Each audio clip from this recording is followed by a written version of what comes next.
نو اصل خبر هم داره چې مونز دا پارکان اسلام کې یو اهم رکن دی.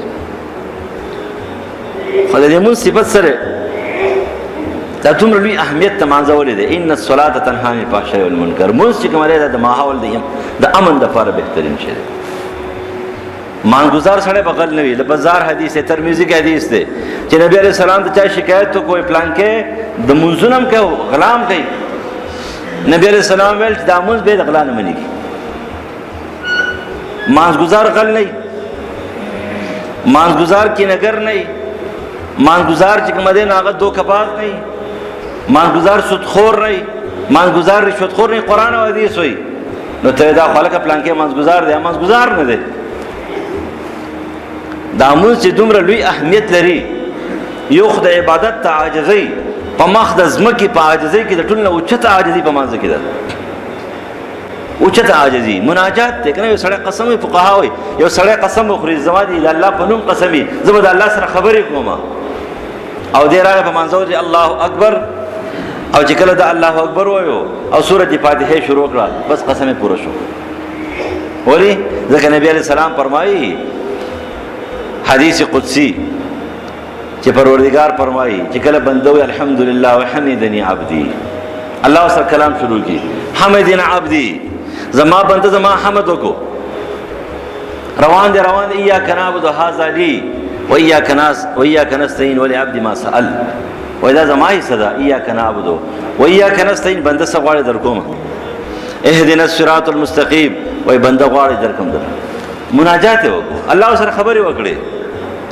قسم کفاره به نشي، قسم سب ته ورسېدلو. اصل خبر هم دار چې مونز دا بهترین عبادت په دې وجه دی چې د ټولي معاشره د ټولي دنیا د امن چې کوم دی یو سبب دی، د امن سبب. د صحابه په دور کې د مونږ کوم اهتمامو دا غي وجم دار چې امن او امانو. اوس خلک دې نو څوک دروازې جوړي، پاکستان حکومت بابي امن. څه شي بابي امن؟ دا به کم څوک چې هغه دروازه باندې ولاړی هغه د امن لوخه نه ده.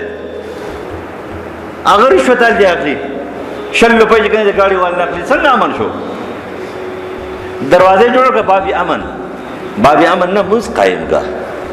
مونږ د مونځ قانون چې کوم قائم کا، خلق د مونځ دعوت ورکا، خو صحیح مونځ نیمګړی دعوت نه.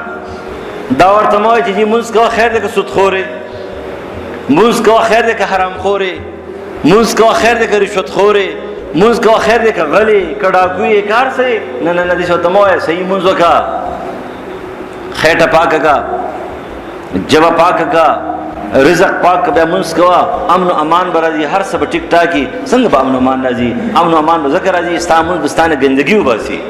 ان الصلاه تنهى عن الفحشاء والمنکر. ستانه وسره دماغونه ګندګي وباسي، ستاسو سوچ او د فکر نه به ګندګي وباسي. تاکي د معافی چې نه لوی ماده پیدا شي.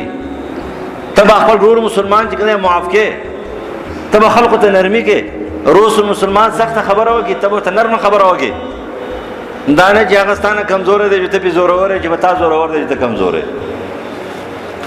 دا مسلمان نه وای. مسلمان دی ته وای چې بتا زور ور دی او که کمزور دی خو ته کمزور دی. تا ورته تر زما رور مسلمان تا ما د تیزه خبره وکړه نه تا کمزوري وکړه نه ته د خالد بن ولید زور ور نه څه دومره طاقت شته.